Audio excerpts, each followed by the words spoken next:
Esta noche en CCI News, helicóptero en que viajaba el presidente sufre desperfectos mecánicos. La ONU exige al Vaticano retirar curas pederastas. Irak sufre el peor brote de violencia en 6 años.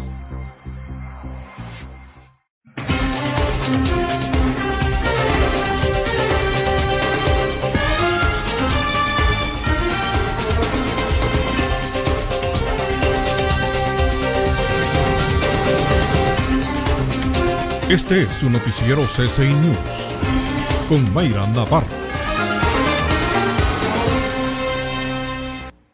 Hola, ¿qué tal? Les saluda Mayra Navarro. Bienvenidos a esta emisión de CCI News. Gracias por acompañarnos. El presidente Juan Orlando Hernández inauguró hoy su ambicioso programa de empleo con el que se pretende proveer de un trabajo a unas 25,000 personas cada año. Tenemos el reporte con Jonathan Zelaya.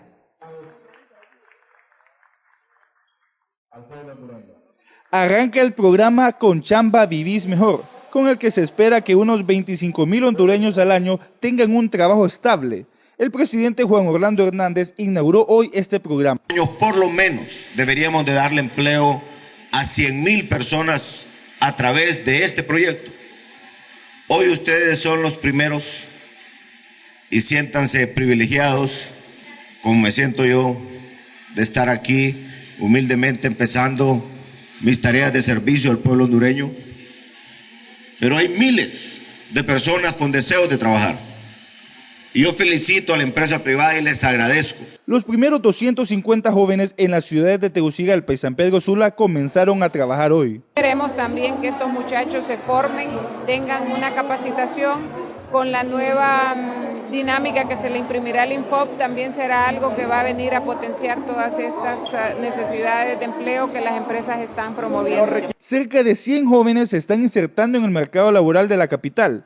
El convenio consiste en que los jóvenes recibirán durante los 2 meses de su entrenamiento el salario mínimo, el cual será compartido, o sea que la empresa paga la mitad y el gobierno el complemento. El tiempo de entrenamiento que se necesita para que esos 2 meses que ellos están en entrenamiento y de ahí se pueden quedar de forma permanente, y eso es una gran ayuda realmente. Y creo que eso nos motiva a crear muchísimos más puestos de trabajo en este sector, que creo que hay una oportunidad para el mercado nacional. Los jóvenes se mostraron felices de tener un empleo y aseguran que el proyecto es toda una realidad.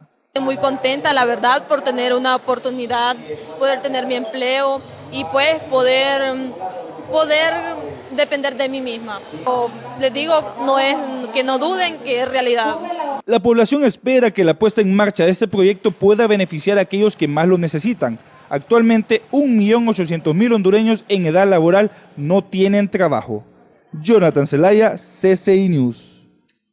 El helicóptero en el que viajaba el presidente Juan Orlando Hernández sufrió hoy una avería en el sector de Choloma, en el departamento de Cortés, mientras se dirigía hacia Tegucigalpa. Se conoció que los ocupantes observaron una señal de alerta que obligó a la seguridad del mandatario a abortar el vuelo. El gobernante junto a otros funcionarios fueron trasladados hasta la base aérea El Coronel Armando Escalón, donde se espera que aborde otra aeronave hacia la capital. Anteriormente, el helicóptero que lo trasladaría al cierre de campaña en el departamento de Olancho también había presentado problemas. Y este miércoles el Partido Liberal cumplió 123 años de fundación y las circunstancias le colocan frente a una realidad política en la que deberá ser la balanza democrática hondureña, especialmente en el Congreso Nacional.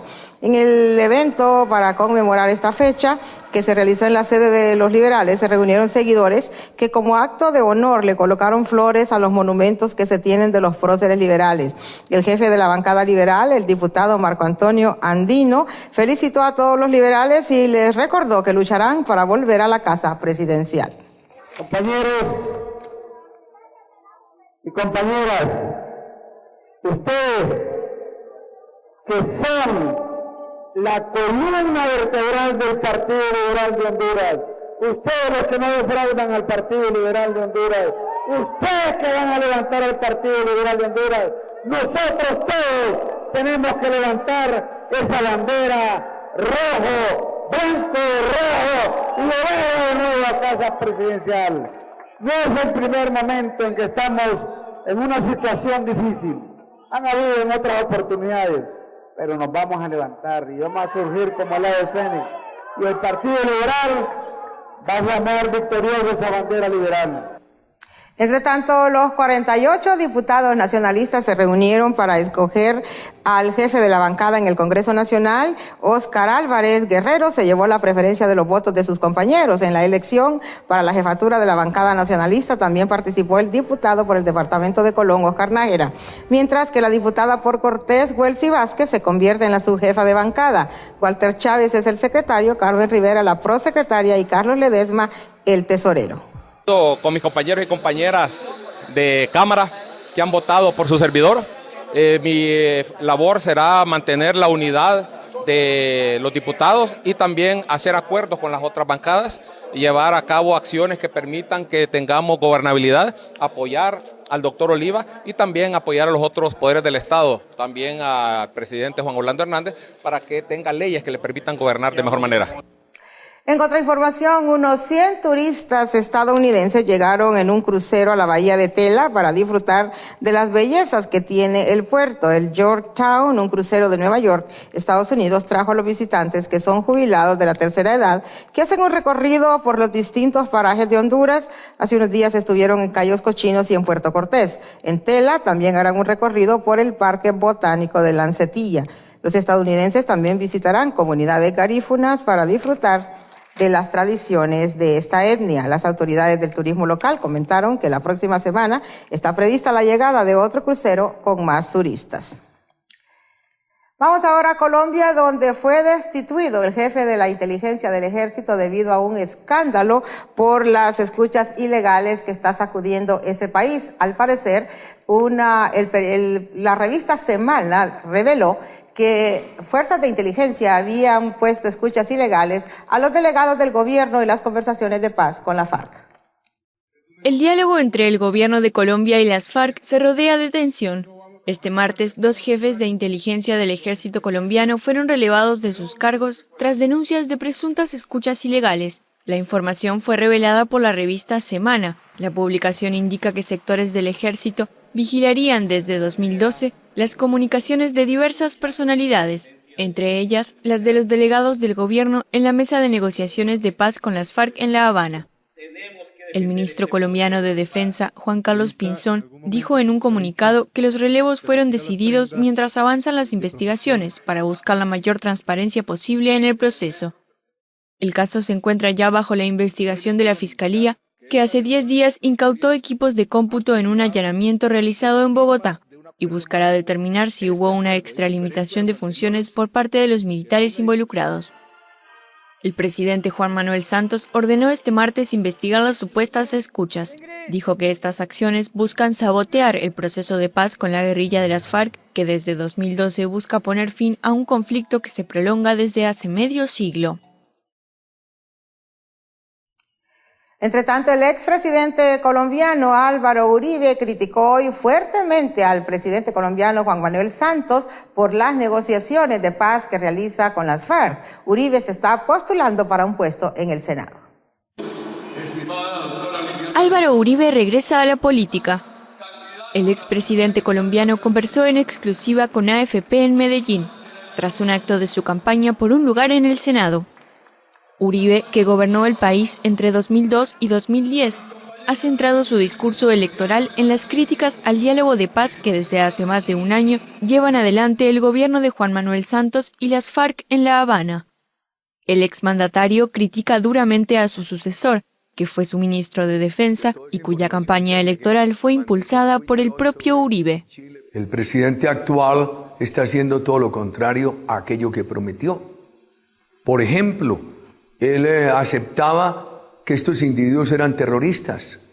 Así los había definido la Unión Europea, Estados Unidos, Canadá. Nosotros aquí, en el gobierno en el cual él participó, y ahora los considera actores políticos. Los pone en el mismo nivel de nuestras Fuerzas Armadas, que son las fuerzas institucionales de nuestra democracia.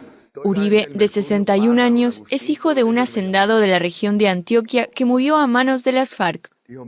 En un país marcado por medio siglo de conflicto armado, ha basado su popularidad en la dura lucha que libró contra la guerrilla comunista con apoyo de Estados Unidos. La paz no puede ser al costo de acabar con la seguridad. Ahora hablan de paz y se incrementa la violencia en Colombia. La paz, para que sea seria, tiene que ir acompañada de la justicia.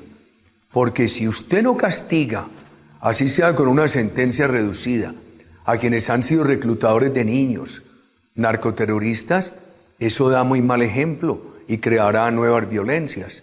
Su política, conocida como Seguridad Democrática, confinó a las Fuerzas Armadas Revolucionarias de Colombia a las zonas rurales más apartadas del país y consiguió reducir a la mitad el número de sus integrantes, aunque su sector político ha sido cuestionado por supuesta colusión con los paramilitares, que en su lucha contra las guerrillas cometieron atrocidades contra la población civil.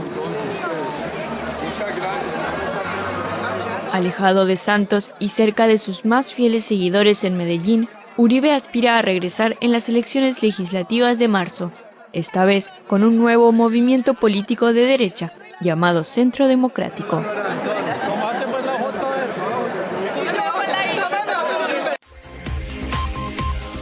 Hacemos una pausa comercial y al regresar, Irak sufre el peor brote de violencia en 6 años y la acusación sin precedentes de la ONU contra el Vaticano. Ya volvemos.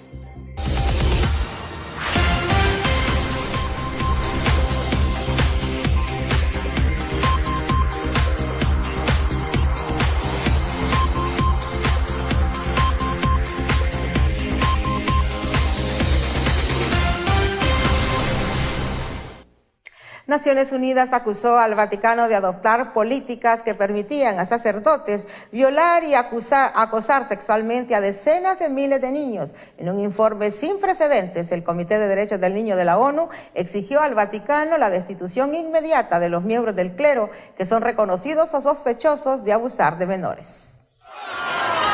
El Vaticano ha permitido durante décadas los abusos sexuales contra niños por parte de sacerdotes.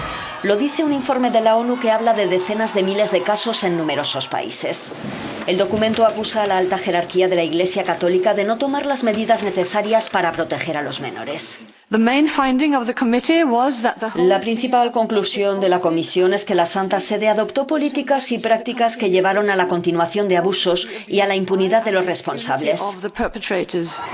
El Comité de la ONU también critica la falta de cooperación de la Iglesia con la justicia y exige que los sospechosos de pederastia sean investigados y juzgados. El mismo sentimiento en la Plaza de San Pedro. Deberían ser juzgados. Excomunión. Deben estar fuera de la Iglesia. Los niños son intocables. El Vaticano asegura que en breve presentará la comisión creada por el Papa Francisco para evitar nuevos casos de pederastia. Su cometido, prevenir los abusos a menores, así como investigar todos los casos y la conducta de la jerarquía católica. Por su parte, el Vaticano indicó que lamenta lo que llamó el intento de interferencia con la Iglesia Católica en su enseñanza de la dignidad de la persona humana y del ejercicio de la libertad religiosa. En una declaración, después de que se dio a conocer un crítico informe de la ONU sobre el cumplimiento de la Santa Sede de la Convención Internacional de los Derechos del Niño, el Vaticano dijo que estudiará y examinará detalladamente el documento. La declaración fue emitida este miércoles después de que la ONU afirmó en su informe que la Santa Sede no ha reconocido la amplitud de los crímenes de abuso sexual contra menores perpetrados por sacerdotes.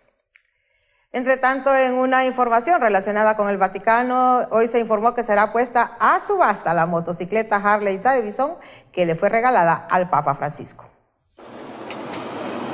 Esta Harley Davidson pertenecía hasta hace poco al Papa Francisco. Se la regaló el fabricante estadounidense el año pasado con motivo del 110 aniversario de la legendaria marca. El pontífice la donó a Cáritas y este jueves será subastada en París. Los beneficios que se obtengan servirán para reformar un albergue y un comedor para gente necesitada en Roma. Ha suscitado un interés enorme. Me han llamado de todo el mundo. Me han hecho más preguntas sobre esta moto que las que me han hecho por cualquier otra en toda mi carrera. El precio de salida de la Harley papal es de 12.000 euros, aunque la casa de subastas londinense Bonhams espera alcanzar los 18.000 euros. La Harley, firmada por el Papa Francisco, es una Dyna Superglide de 1.585 centímetros cúbicos. Su venta al mejor postor tendrá lugar en el Grand Palais de París. Y en el peor brote de violencia en Irak en los últimos 6 años, hoy 30 personas al menos murieron en una ola de atentados. Le mostramos. 3 atentados sacuden Bagdad este miércoles. Los ataques en la capital iraquí dejaron más de 20 muertos y 30 heridos. Uno de ellos fue cometido frente a la Cancillería, al borde de la zona verde, una zona fuertemente fortificada que es sede del Parlamento, las oficinas del gobierno y la Embajada de Estados Unidos. El segundo atentado fue obra de un suicida que se hizo estallar en un restaurante, y el tercero fue con un coche bomba que explotó en un mercado de repuestos de vehículos.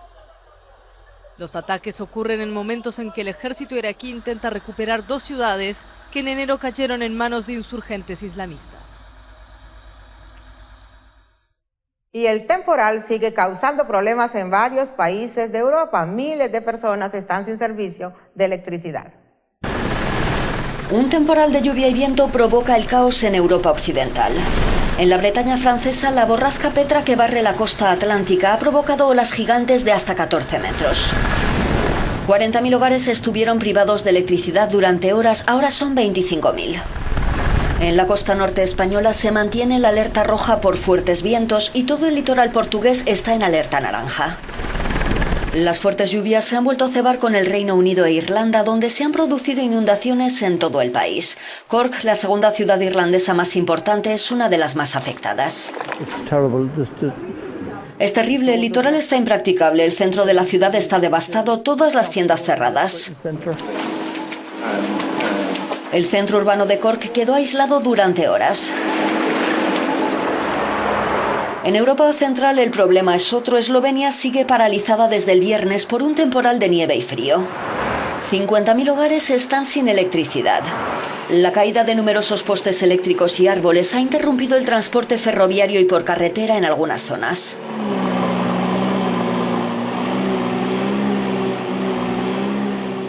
Hacemos ahora un recorrido por otros hechos que fueron noticia hoy en el mundo. Accidente en Rusia de un tren cargado con condensado de gas. Un convoy con 32 vagones cisterna descarrilado a primera hora de la mañana y parte de ellos se han inflamado, provocando un gran incendio. De momento no se han registrado víctimas, aunque más de 400 personas han sido evacuadas en la región de Kirov, donde tuvo lugar el accidente. Las medidas de precaución se han extremado ante el riesgo igualmente de contaminación. Analizamos el agua cada 15 minutos y puedo informar de que no hay diferencia respecto a sus valores normales. Las autoridades han confirmado la movilización de más de 340 personas y un centenar de vehículos, incluyendo apoyo aéreo y trenes especiales, para sofocar el incendio. Las causas del accidente son por el momento desconocidas. En 2 operaciones antidroga, la policía española se ha incautado de casi 1 tonelada de cocaína de 2 organizaciones, la primera basada en Málaga y Valencia y la segunda en Barcelona. Además ha requisado más de 80.000 euros en metálico y ha detenido a al menos 12 personas. AFP registra imágenes impactantes del linchamiento de un hombre en Bangui, capital de República Centroafricana. Las fotografías muestran el momento en que soldados centroafricanos lo golpean y acuchillan hasta matarlo, acusándolo de ser un ex integrante de la rebelión Seleka. El asesinato se produjo al final de una ceremonia oficial para celebrar la reforma de las Fuerzas Armadas centroafricanas. Según constató la AFP, el linchamiento ocurrió ante la mirada de soldados de la Fuerza Africana a cargo de la seguridad. Con una población mayoritariamente cristiana, República Centroafricana está sumida en la violencia desde marzo del año pasado, cuando la coalición rebelde Seleka, de mayoría musulmana, dio un golpe de Estado. Decenas de miles de coreanos del norte y el sur esperan ansiosos poder abrazar a los familiares que les arrebató la guerra. Escenas como estas podrían repetirse entre el 20 y el 25 de febrero. Pyongyang y Seúl han decidido retomar las reuniones de parientes separados por la guerra desde 1953. El último encuentro se celebró en 2010. Más de 70.000 surcoreanos esperan poder volver a ver a sus seres queridos que viven en Corea del Norte. Muchos esperan este momento desde hace 60 años. La cita se celebrará como en otras ocasiones en el monte Kungang, en territorio norcoreano. Eso sí, las tensiones entre las dos Coreas no lo impiden.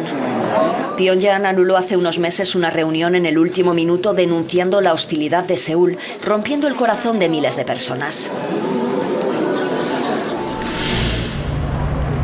4 personas han sido detenidas en Nueva York en relación con la muerte del actor Philip Seymour Hoffman por una supuesta sobredosis de heroína.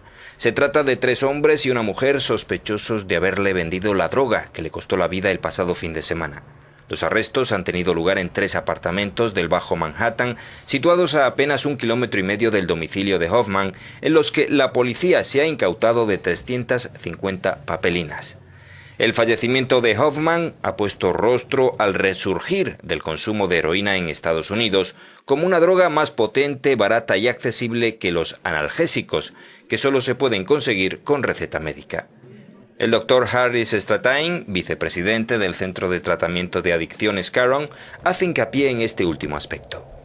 Para alguien como Hoffman el precio no tenía importancia, pero tal vez sí su disponibilidad, por eso tanta gente ha vuelto a la heroína. De 46 años, Hoffman, que consiguió un Oscar en 2006, estaba considerado el mejor actor de su generación. Coqueteó con las drogas en su juventud, luego estuvo más de 20 años limpio antes de recaer.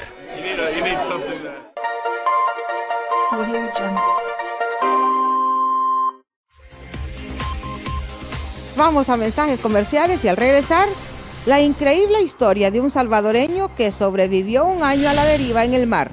Ya volvemos.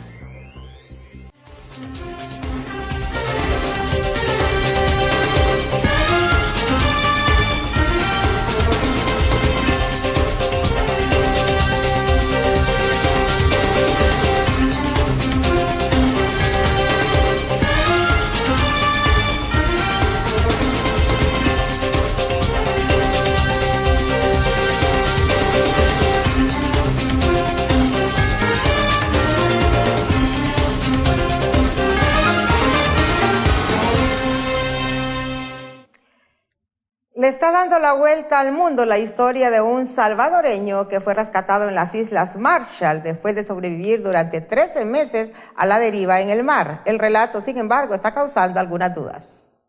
Toda una celebridad en las Islas Marshall.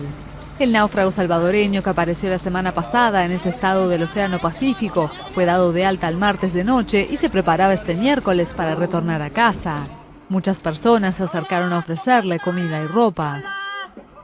José Salvador Alvarenga podría salir el viernes hacia Hawái y desde allí hacia su destino final, El Salvador o México, donde vive desde hace años. Un viaje que hará en condiciones más cómodas, seguras y veloces que la travesía que, según su propio relato, lo tuvo a la deriva durante 13 meses en el océano.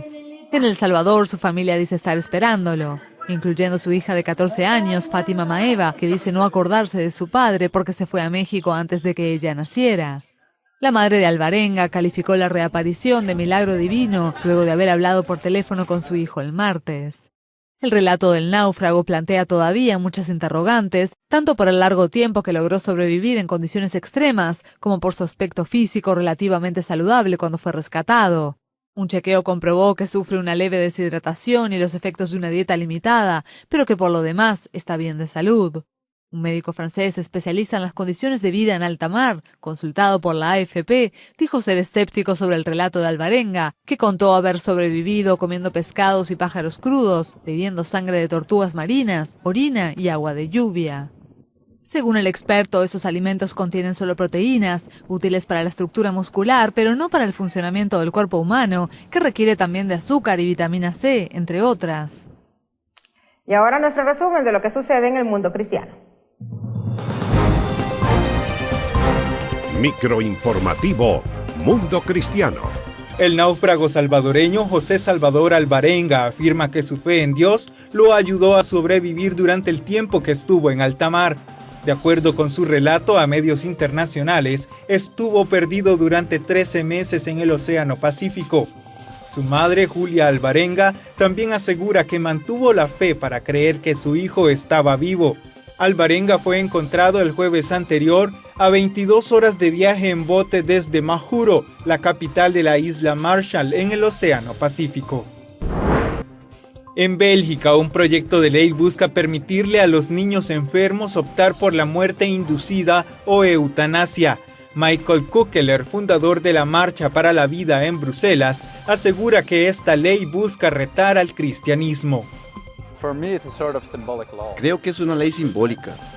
Es como la venganza de estos partidos socialistas y liberales, que quieren demostrar que el cristianismo en Bélgica se acabó. Partidarios de la ley de eutanasia dicen que es necesaria y que es un acto de compasión para los pequeños. Y en Estados Unidos, líderes evangélicos de todo el país apoyan el plan del Partido Republicano que intenta crear una reforma migratoria. En una conferencia de prensa, pastores de diversos estados como Illinois, Florida, Carolina del Norte y del Sur, así como Texas, indicaron que siguen orando para que el Congreso apruebe dicha reforma. Mundo Cristiano es una producción de CBN News. Esto ha sido todo por hoy. Gracias por habernos acompañado. Para más noticias visite ccinews.com o síganos en Facebook y Twitter. Gracias por haber estado con nosotros hoy. Nos vemos mañana.